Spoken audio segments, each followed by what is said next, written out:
Hello, everyone. It's Shane Kanto, your Wasteland reviewer, and welcome to the streaming Wasteland here on the SPDM Crew Podcasting Network. And this is my weekly show where each Friday I choose three streaming services and choose one previously released film off of each.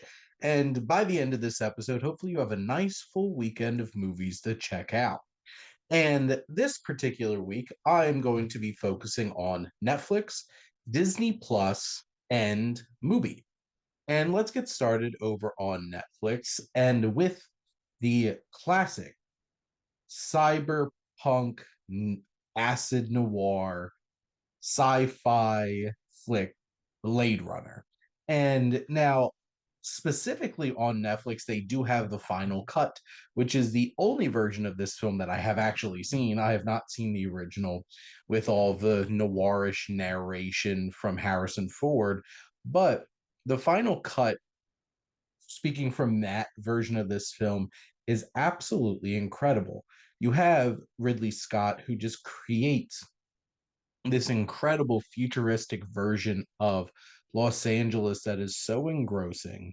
It is so creative. It's so lived in and grimy, and just all of it coming together. The neon lights, just all of it. The impressive design of all these buildings and such. The world building is incredible. And you have this noir feel, this detective story, and Harrison Ford plays Deckard in such a pitch perfect way. There's vulnerability, there is broodiness. He is somebody who is navigating this strange world around him of him being a Blade Runner hunting down replicants who have come to Earth to find their creator when replicants are not allowed on Earth. You have this exploration of what it really means to be human and who's real and who's artificial, and to what extent do we have moral obligations to these replicants, because like, are they human beings, are they living, can they really feel things, or are they just programmed that way? And this is such a fascinating film that has incredible visuals, a great cast with Harrison Ford and Rucker Hauer as Roy Batty, who's the leader of these replicants, is so darn good. His incredible monologue at the end of this film is just full of emotion, incredible writing, and line delivery. It's just so haunting. And that cat and mouse game that he plays with Deckard leading up to that point is intense. It's unnerving. It is scary. This film does not shy away from the grit, the regret, and everything that goes into life.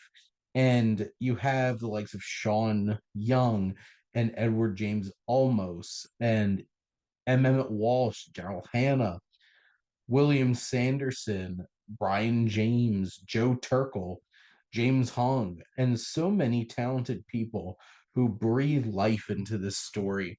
And Ridley Scott certainly delivers such an impactful experience. And then you have the score, which is one of the most unique, ethereal scores you're going to hear in any film from Vangelis. It's just something incredible that sets the tone and sets the atmosphere for this film in such an engrossing and dynamic way. Next up, over on Disney Plus, we're going to look at another animated Disney classic, and that is 1961's 101 Dalmatians. And this film is such a charming little flick from way back when. And obviously, this has been remade in the 90s with Glenn Close as uh, Cruella de Vil. But here, this just has that iconic and pitch perfect villain song with Corella DeVille. And you have the likes of Rod Taylor lending their voice to this film, delivering a quality cast for sure. And, it's the animation, it's that 60s style Disney animation. It's rich in color, it's good in detail, and, it's hard to try to sell, like, coming up with how many different dogs for them to be able to navigate through this film. And just the animation is incredible. This journey's inspiring, them trying to get back home to be with their family for the holidays. And this film is such a classic, and just love the dogs.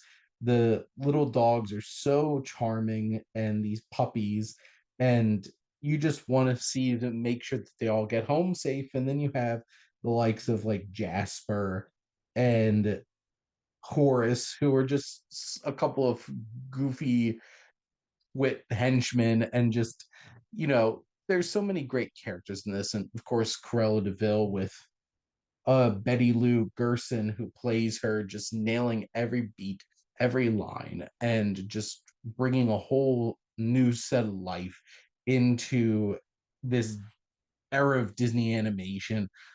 And at the end of the day, the puppies are adorable, the dogs are cute, and it'll be really hard for people to not really feel that connection to this film because it's just that charming in that way. And lastly, we're going to head over to Mubi and talk about 2014's drama, 2 Days, One Night, in this tragic tale of Sandra, who is a factory worker who discovers her workmates have opted for a bonus in exchange for her dismissal. She only has one weekend to try to convince others to change their minds. And Marion Cotillard, who plays Sandra, is so good. She is an incredible talent. And especially in her non-English speaking roles, that's where she really shines. And she is so good in this film, trying to deal with this very intimate journey of her going around and trying to convince her coworkers to not throw her under the bus and support her. And there's so much tension, there's discomfort, and being expected to have to go somewhere else. And just seeing Cotillard breathe so much life and authenticity into Sandra, despite the fact she has to do a lot of things that she's not proud of. And like the human interactions in this are so good. The filmmaking is there, really works. And at the end of the day, this is such a moving, impactful, and raw cinematic experience.